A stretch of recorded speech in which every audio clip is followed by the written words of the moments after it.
Breaking news. Welcome to today's headlines. Failure to release Nnamdi Kanu may lead to nasty conflict with UN. Lawyer warns Buhari government. Failure to release Nnamdi Kanu may lead to nasty conflict with UN. Lawyer warns Buhari government. To my dear listeners from wherever you're listening from, please stay tuned as I read today's news. Aloy Ejimakor, the special counsel of Nnamdi Kanu, leader of the indigenous people of Biafra, IPOB,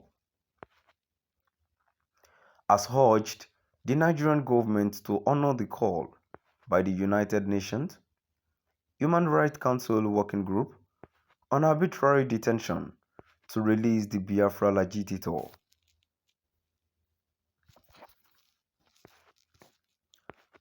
Ejimakor warned that the Nigerian government may trigger a nasty diplomatic conflict if it fails to release Kanu. He noted that such a diplomatic conflict may turn Nigeria into a pariah state.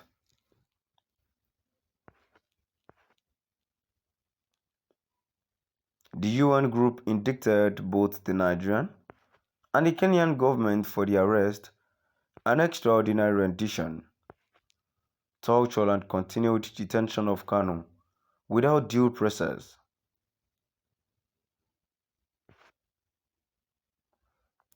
The UN working group demanded that the Nigerian government should immediately release the secessionist unconditionally and pay him adequate compensations for violating his human rights.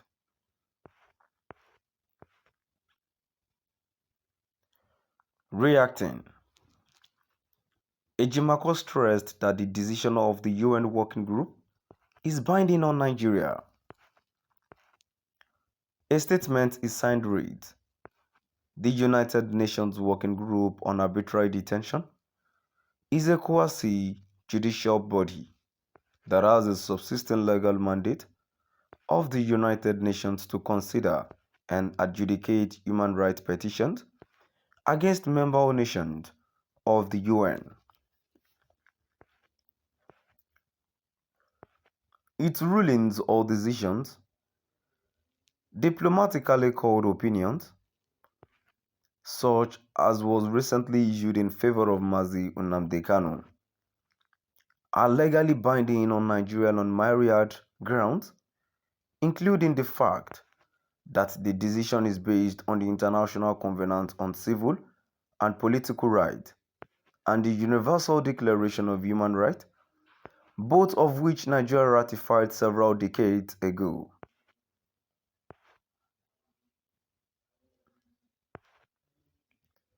Ratification is a means by which a nation makes itself subject to international laws and treaties,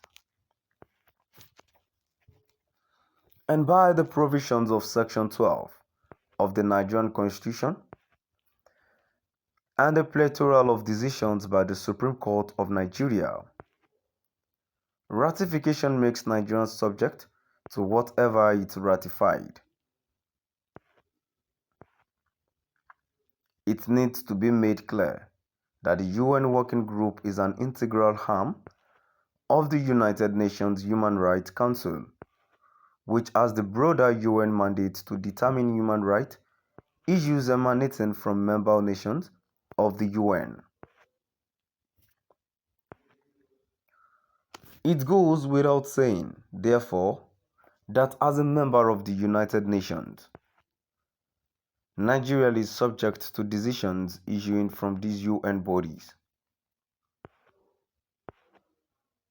It will be recalled that the UN body recently considered Nnamdi Kanu's matter and held that the removal of Mr. Kanu from Kenya amounted to extraordinary rendition.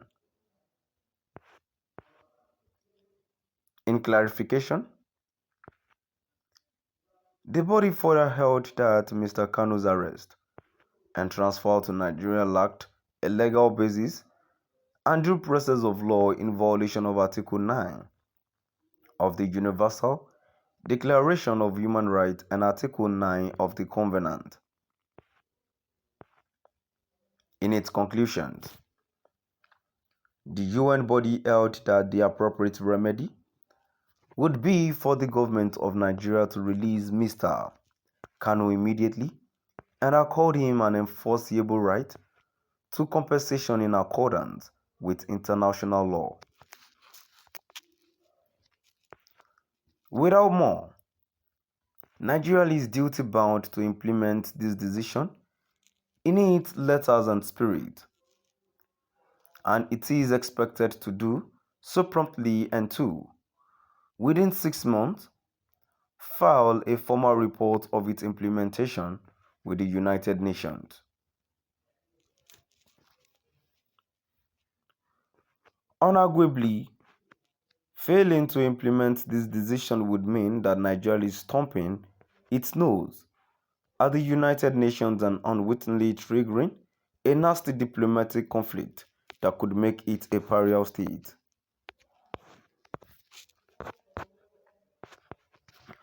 Aloye Jimako, the Special Counsel of Nnamdi Kanu, leader of the Indigenous People of Biafra (IPOB), has urged the Nigerian government